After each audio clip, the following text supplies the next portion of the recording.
It turns out Nick is tired of being a cop since he works hard to never get a reward, so now he wants to help the Panthers rob the bank. Donnie has heard that Nick was fired, but since Nick threatens to take him to Hugo, Donnie has to agree to introduce him to the Panthers.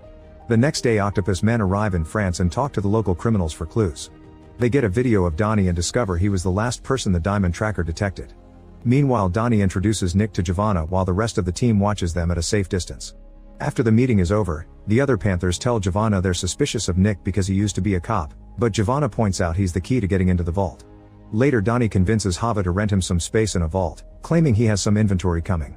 That night Nick meets the rest of the Panthers at a bar and has to consume some illegal stuff to prove he's against the law now.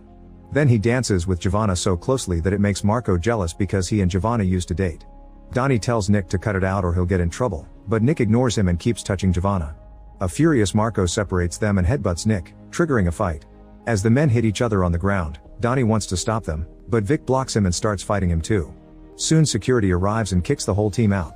The police also come and Hugo pats Nick down before letting him go. Donnie and Nick start making their way home when suddenly the Italian mafia catches them by surprise and pushes them into their car. In the morning, Nick and Donnie find themselves on a boat in the middle of the ocean. The Italians tell them to get the red diamonds back if they want to live before pushing them both into the water. As the boat sails away, Donnie explains to Nick that he hadn't known the red diamonds belonged to the mafia. The duo has no choice but to swim to the shore, where Nick announces he's quitting the heist because he doesn't want trouble with the Italians, who are very dangerous.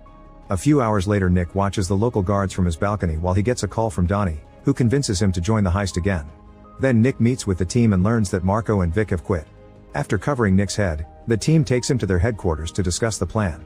The bank has 127 cameras that cycle through at 10-second intervals, which translates into 117 of those views going dark every now and then.